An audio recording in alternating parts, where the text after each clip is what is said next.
Hi guys! Welcome sa isa naman nating vlog. And for today's video, i-compare natin ang NICU ng Middle East. It's going to be Saudi Arabia or Dubai versus USA. See you guys!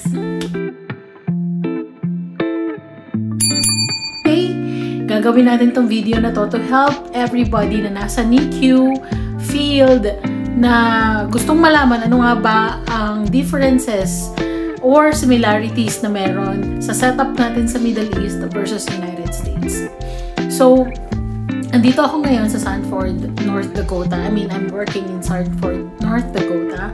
And I can say na most of their equipments ay kapareho lang na meron tayo sa Middle East.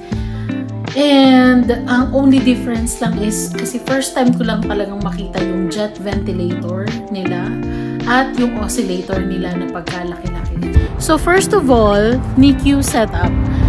Meron silang neonatologist dito, meron din namang nurse practitioner. So mga nurse practitioner, 1 inch na lang, doktor na sila. So they admit, they do procedures, they insert UAC, UVC, PICC line, lahat ng mga ginagawa ng mga doktor natin sa Middle East, mga providers ang gumagawa. Ang ginagawa lang ng mga NEOs dito is nakikita ko lang sila during the rounds at kapag talagang toxic yung delivery, pag ine-expect nila na less than 26 weeks, kapag may mga congenital anomaly, kapag yun talagang super special na case lang ko sila nakikita ha. And hindi din sila nagpo-procedure kasi ang mga NP or nurse practitioners or flight nurses ang gumagawa ng mga bagay na yun. Tapos, ang mga nurse practitioners din, sila din yung nag-order sa system. Sila bali lahat sa more of mga decision making. Sa umaga na lang nagpapakita ang NEO at nagde-decide kung i-continue ba or we're gonna make big changes sa plan of care. Meron din silang nurses dito. Ang nurse ratio dito is 1 nurse is to 3 kapag grower and feeder. 1:2 kapag CPAP or intubated. Tapos 1:1 kapag cooling, kapag super critical, or mga extreme premature. We call it micropreems. Then, ang kakaiba lang dito guys is pwede kang humingi ng tulong kahit ano. Kahit magpaabot lang ng gloves, kahit magpaabot lang ng damit ng baby, wala silang paki. Gusto nilang tumulong. Lahat sila willing to help. Nakakatuwa lang kasi coming from a culture na parang dapat independent ka, dapat kaya mo lahat, nakakahiya humingi ng help. And we're encouraging independence also. Pero dito talaga, they are all willing to help. And andyan lang sila para sumagot sa mga questions. Kung may mga questions ka, kung may doubt ka sa mga policies, andyan lang sila. Meron tayong Zebra phone. So dito, kasi nga yung NICU setup is kwarto-kwarto siya guys. So kung anong setup ng adult ICU natin sa Al-Zahra or sa Dubai na per room, tas meron lang silang central monitor, ganon din dito guys. Kaso yung central monitor, ando doon sa nursing station. And minsan, super layo ng kwarto sa nurse station. So, at saka usually sa alcove lang kami nagsistay. So, napaka-handy ng Zebra phone kasi minsan, yung isang pasyente mo nasa 63, yung isang pasyente mo nasa 63, mamaya nasa 58, nasa 56, mga ganon. So, hindi mo talaga sila makikita. Ang tanging makakatulong lang sa'yo is yung Zebra phone mo na nakikita mo dun yung vital signs ng patients mo. Makikita mo dun kung medyo nagagalit na siya, kailangan na ng feeding, at nag-a-alarm din siya kapag nagko-call bell yung mga magulang mo kapag andun sila sa room. So, napaka-handy talaga ng Zebra phone. And pwede ka ding mag-update ng nurses notes, magtingin ng labs and everything. Lahat pwede mong gawin sa phone na yun. Meron din siyang flashlight. Para siyang, at saka ginagamit din namin din siya to call the provider, call sa within the hospital lang. Pag nalabas mo siya outside the hospital, hindi na siya gagana. So, napaka-useful ng gamit na yun. And we also have pagers pala. So, the pager, nakakonect siya sa code blue or code pink kapag may code sa taas, sa labor and delivery, kapag may code sa ER, or may micro-preemie delivery, nag-a-alarm yung pagers. Depende kung nasa code team ka. So, we have 2 sets. Meron kaming code team for delivery at meron din kaming in-unit code team na pwede rin mag-attend sa delivery ng ER or code sa ER. Meron din kaming special na micro-preemie delivery team na sila lang talaga yung mag-attend for micro-preemies 28 weeks and below. Then, meron kaming code pink or staff assist button each rooms. So, kung nag-iisa ka sa room at suddenly nag-bradydisat yung pasyente mo, you can just immediately press the staff assist para ma-assist ka ng mga nurses na nasa tabi mo lang, or you can press the code button para pati neonatologist, pati mga providers darating to help you out. Nangyari na sa akin siya before, nahugutan ako ng G-tube ng bata. So, yun, pinindot ko lang siya and everybody rush to assist me. Then, labels. So, ang labeling dito guys, napakadali. Hindi katulad sa Dubai na date and time, kada opening ng lahat ng bagay, ultimo hand sanitizer, may date and time opening, may initials, may ID number. Dito, i-date and time mo lang, okay na. So, dito, basta lagyan mo ng label, okay na lang. May date and time opening, may initials, may ID number. Dito, ang pinakamahigpit lang sila is breast milk. Kasi talagang napakaganda ng label na yon. Doon mo siya i-scan sa computer bago ka mag-administer. I-scan mo muna siya, tapos saka ka magpo-pour sa bote. Ganun sila ka-strict sa safety ng gatas at saka ng mga medications. Tsaka yung mga medications dito, dino-double check. Kailangan may 2 nurse na mag-check. Kahit na hindi narcotic, kung may IV meds ka, 2 nurses ang mag-check nun. Maganda rin yung positional aids nila dito guys.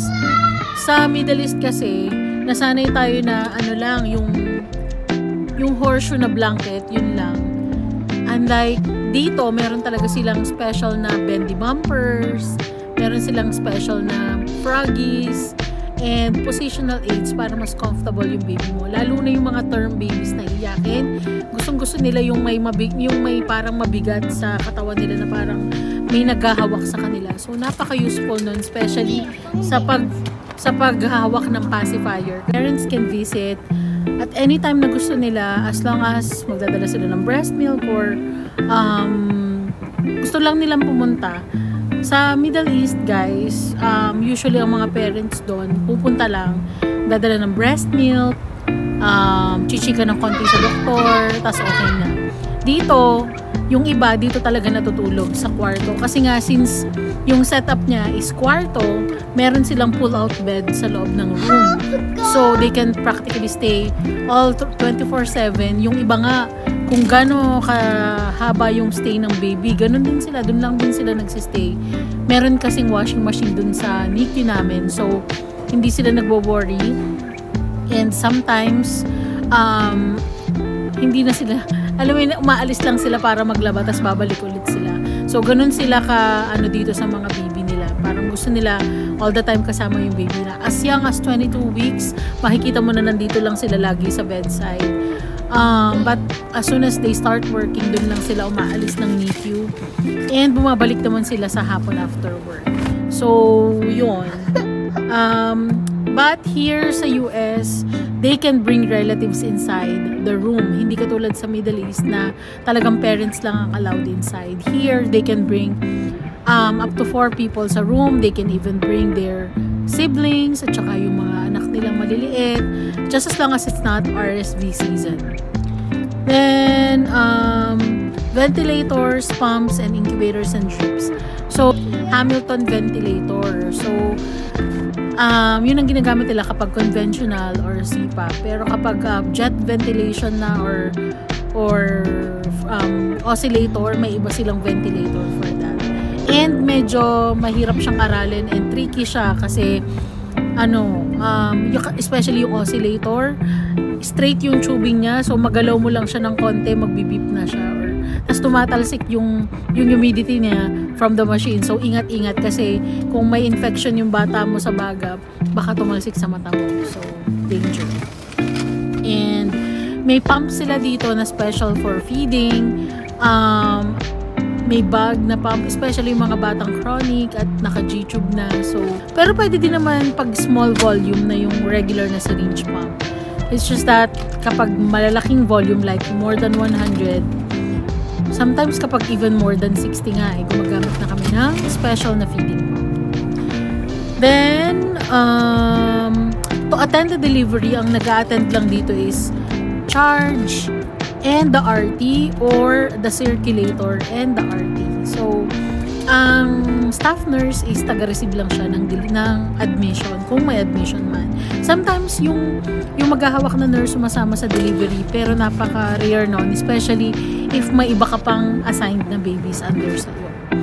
And, napaka-weird lang kasi dito, kapag napansin ko, kapag yung bata is galing from transport, yung transport team, hindi sila nag-e-endorse like kung ano nangyari during the transport, lang dito. So, Epic yung ginagamit namin to chart. Yun yung system sa computer na ginagamit para mag-document and magtingin ng labs. Basically, you can do everything with Epic, even mag-print out ng mga education materials, andun lahat siya. Even pag-page sa mga kailangan mo na like radiologist or technicians, pwede mo siyang gawin through Epic. Sa Dubai, we're using Sage and lang siya, hindi ko siya gusto kasi napakabagal niya, tapos mano-mano yung charging, tapos I don't know kung nag-update na sila but I really don't like it. And then sa Saudi Arabia naman, we use TrackCare and I absolutely love that application versus Sage. And dito sa UAE, isa din sa gustong-gusto ko dito is paid ang learning days. So, kung may mandatory learning na kailangan gawin or competency, bayad siya, sis. Bayad siya, mga kahanash. We have education days, we have COPIC na para lang siyang simulation ng NRP, and lahat yon bayad. Bayad yung oras mo. Even yung renewal ng NRP at saka BLS, lahat yon ita-time in mo kasi bayad yon. Kasi part yon ng education mo, part yon ng pag-update mo ng skills mo para sa role mo as a NICU nurse. So, napakaganda dito sa US kasi lahat ng gawin mo na related sa hospital is bayad ka. Unlike sa pinanggalingan ko sa Middle East, mas marami pa ang thank you. Like, minsan naalala ko, pinapasok nila ako ng maaga, like around 5 p.m. para ako yung magta-transport ng bata to another hospital. And I feel like parang okay. And sometimes nag-e-extend ka. Minsan lumalabas ka ng ospital, mga alas 8 na, 8:30 na. Pero bayad ba? Hindi. Kasi hindi kada oras yung bayad mo doon. Per month. Or per day. So, lugi. So, yung 17 hours mo or yung 15 hours mo na ipinasok, 12 hours lang doon yung bayad kapag sa Middle East. Sad, right? And dito, 3 days per week lang yung pasok ko unless magpipick up ako. Yung pick up ko, double time na yon. Unlike sa Middle East, yung pick up mo, regular pay lang. Tapos minsan hindi pa bayad. Tapos naalala ko nun sa Saudi Arabia, hindi yun pick up. Regular duty lang din yun. Tapos parang umaalala ko, pumapasok ako ng 21 days doon. Tapos yun lang, bayad lang siya. Na as regular day, 12 hours. Walang double time, walang overtime. So, nakakalungkot. Pero, I'm thankful na nanggaling ako ng Middle East kasi yun yung nag-hone ng personality ko. Yun yung nag-hone ng skills ko as a NICU nurse. Kasi kung hindi ako dumaan doon, parang feeling ko hindi ko kayang sumabak agad-agad dito sa US na walang dalang bala galing sa Middle East. So, thank you. Syempre, yung first 6 to 8 months, ano talaga yun, adjustment period.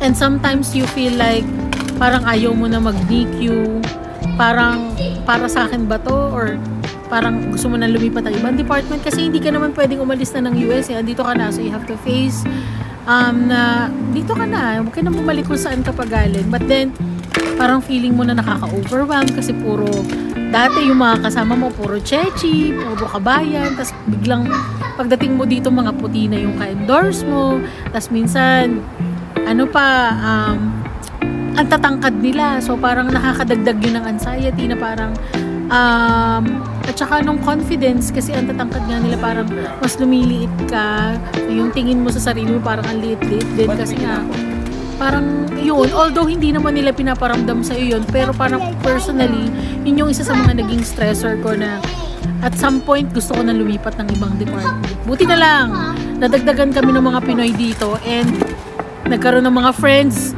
at naging maayos naman yung months after nun. Parang ano lang talaga siya, nagkasabay-sabay lang kasi ayusin mo yung mga documents mo dito sa US. Tapos may mga yung mga period ba na naghahanap ka ng apartment, naghahanap ka ng car, kulang yung dala mong pera, yung mga ganong struggles, plus yung stress pa ng work. Kasi at first hindi ko maintindihan bakit nandito din yung parents, bakit kailangan nasa kwarto din sila, bakit kailangan ko silang pakisamahan, bakit kailangan maghanap ako ng topic para lang ma-engage ko sila sa, alam mo yun, sa cares. Pero after that, na-realize ko na napakalaking tulong na nandyan yung mga magulang kasi kapag grower feeder ang hawak mo, sila yung magpapakain. Tapos i-tube feeding mo na lang kapag hindi na kumain sa kanila. Tsaka napakaganda dito guys kasi hindi nila ini-stress yung bata. Kumbaga kung yung 24 ml, hindi kailangang ubusin lahat. Parang ayaw nila ng aversion kasi natatakot sila na baka pag pinush mo yung bata, hindi yun nila na pinupush na maubos yung certain amount kasi nga ayaw nila ng aversion. Yung aversion, yung parang hindi na mag-feed yung bata. Ayaw na niya ng gatas na yun. Or ayaw niya ng bottle feeding. So, dito, pag 24 ml ang order at 10 ml lang ang naubos, no problem. Igavage mo, ilagay mo sa tube, igavage mo, no problem. Kung ayaw gumising, ayaw lumede, igavage mo, ganun. Hindi sila yung talagang super push. Tapos kapag ad-lib feeding na, kung ano lang i-take niya. Pero of course, you try to maintain, you try to reach kung ano yung required na feeding amount.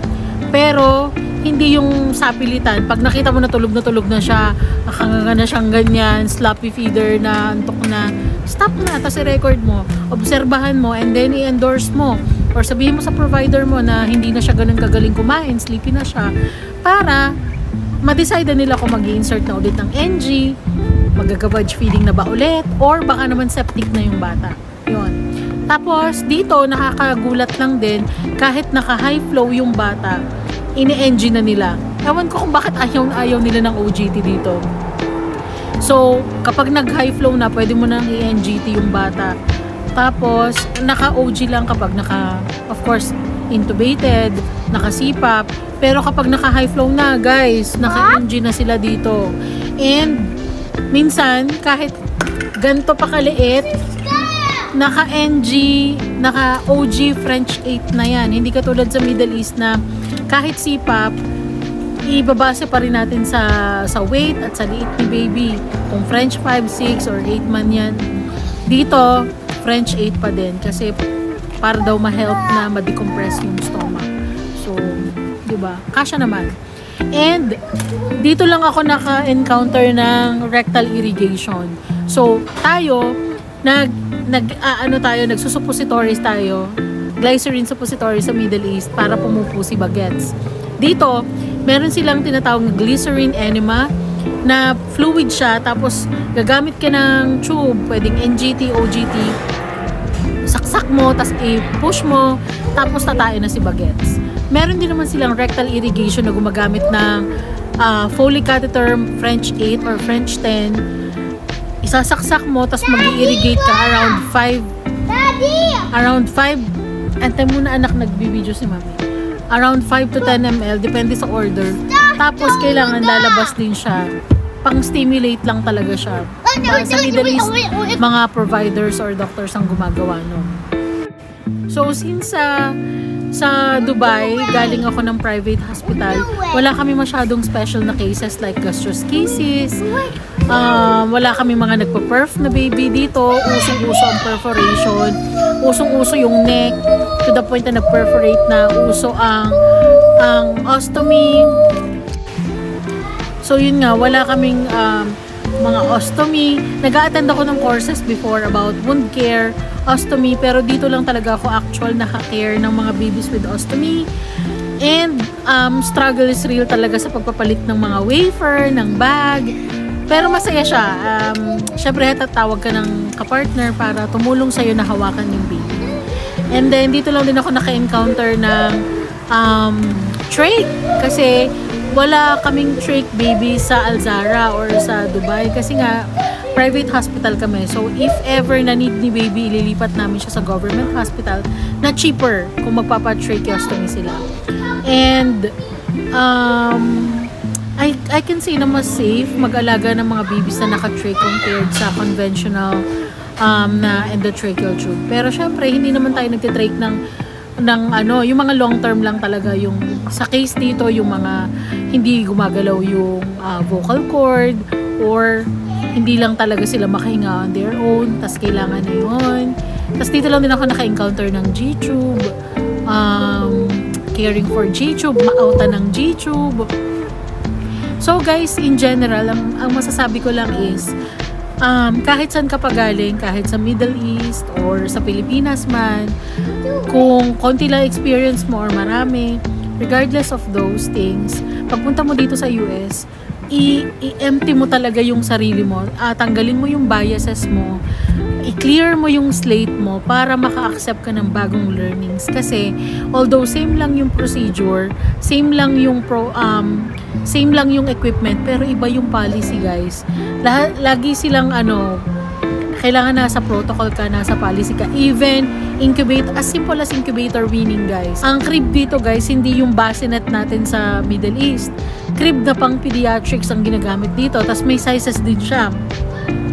Merong maliit na crib lang, merong super laking crib sa mga namin, mga long term. So, okay din naman, maganda din maka-experience ng mga ganong bagay. And I think, kung nasan man ako ngayon, ang ganda ng hospital na to start kasi ang dami nilang education, guys. And hindi nila kami pinabayaan na, sige, eto na, start ka na ng day 1, bahala ka na sa buhay mo. May mga providers nga lang na ayaw nila na binabag sila ng mga simpleng bagay. Like, nag-regurg or meron kang ganitong amount na residual. Kung hindi naman, kung sa tingin mo it's not even 50% of your feeding, then just document it. Makikita naman nila yun. And may rounds sila in the morning, early morning, like 6 a.m.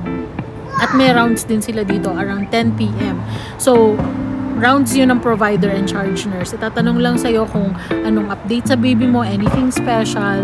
And then also 6 a.m. kung anong special, kung anong nangyari sa overnight mo, how's the baby. Bukod pa yung rounds ng 10 a.m. with the neos or neonatologist.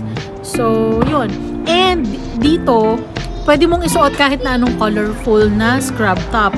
Pwede kang kahit like makikita nyo sa videos ko na meron akong Ariel, meron akong makolor lang, meron akong cats, meron din t-shirts are allowed also, pero yung mga special na may NICU or Sanford Children's na logo. Hindi pwede yung mga kahit bastang t-shirt lang, hindi. Kailangan may Sanford na logo or NICU na pangalan yung t-shirt.